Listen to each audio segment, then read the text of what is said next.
Question number 82, Rihon Doimari. দেখো ডাঙৰীয়া মোৰ প্ৰশ্নটো আছিলে স্যাৰ বিটিআৰ চুক্তিৰ যোগেদি আমাৰ শোণিতপুৰ আৰু বিশ্বনাথ তাৰপিছত দৰং আৰু নলবাৰী মানে 2022 চন 2023 চন আৰু 2024 চনত মুঠ 81খন গাঁও বিটিচিলৈ অন্তৰ্ভুক্ত কৰা হৈছিলে কিন্তু স্যাৰ দুখৰ কথাটো হৈছে স্যাৰ গাঁওটো বিটিচিলৈ অন্তৰ্ভুক্ত কৰা হ'ল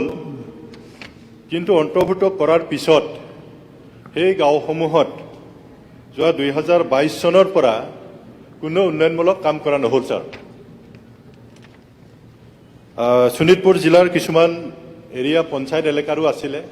ৰেভিনিউ গাঁওবিলাক আছিলে যদিও তাত বাজেটত ধৰা আছিলে সেই সময়ত বিটিআৰত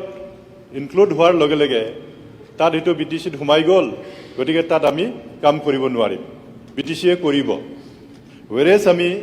বিটিচিত সেই অঞ্চলত কাম কৰিবৰ কাৰণে কোনো পুঁজি আমি পোৱা নাই তো সেইটো স্যাৰ এইটো কাৰ গাফিলতিত সেইটো হ'ল সেইটো স্যাৰ মোৰ প্ৰশ্নটো সেইটো এটা মানে যদি বাজেট প্ৰভিজনটো আছিল সেই গাঁওসমূহৰ কাৰণে কিয় ইমপ্লিমেণ্ট কৰা নহ'ল বা যদি শোণিতপুৰ জিলা বা বিশ্বনাথ জিলাই যদি ইমপ্লিমেণ্ট কৰিব যদি নোৱাৰে তেতিয়াহ'লে সেই টকাখিনি কেলে বিটিচিলৈ হস্তান্তৰ কৰা নহ'ল সেইটো স্যাৰ আপুনি অলপ মন্ত্ৰী মহোদয়ক অলপ এই ব্যৱস্থা গ্ৰহণ কৰিবৰ কাৰণে অনুৰোধ কৰিব আৰু স্যাৰ দ্বিতীয়টো প্ৰশ্ন স্যাৰ মই সুধিছিলোঁ স্যাৰ এইবাৰ বাজেটত ইয়াৰ ব্যৱস্থা থাকিবনে নাই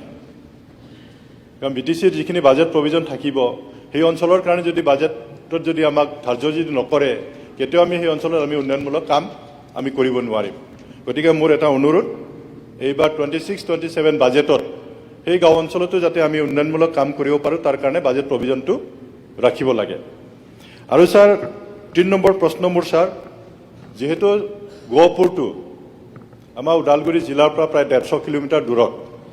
গতিকে খালি গাঁওটোহে ইনক্লুড কৰা হ'ল স্যাৰ সেই অঞ্চলবিলাকত উন্নয়নমূলক কাম কৰিবৰ কাৰণে ওদালগুৰিৰ পৰা কণ্ট্ৰল কৰাটো কোনোপধ্যে সম্ভৱ নহয় কাৰণ 150 কিলোমিটাৰ যাব লাগে ওদালগুৰি বিডিঅ এজন কেতিয়াও গহপুৰত যাব নোৱাৰে তো মাটিবাৰীৰ কাম কৰিবৰ কাৰণে তাত চাৰ্কল অফিচাৰ নাই চাৰ্কল অফিচাৰৰ কাৰণে ওদালগুৰিত আহিব লাগিব নহ'লে মাজবাট আহিব লাগিব স্যাৰ তো ইয়াৰ কাৰণে অন্ততঃ গাঁও অঞ্চলৰ উন্নয়নমূলক কাম কৰাৰ কাৰণে at least BDO office block development office আৰু চাৰ্কল অফিচ যদি তাত যদি ব্যৱস্থা কৰা হয় তেতিয়াহ'লে সাধাৰণ ৰাইজৰ ভাল হ'ব স্যাৰ সাধাৰণ এটা সৰু চাৰ্টিফিকেটৰ কাৰণেও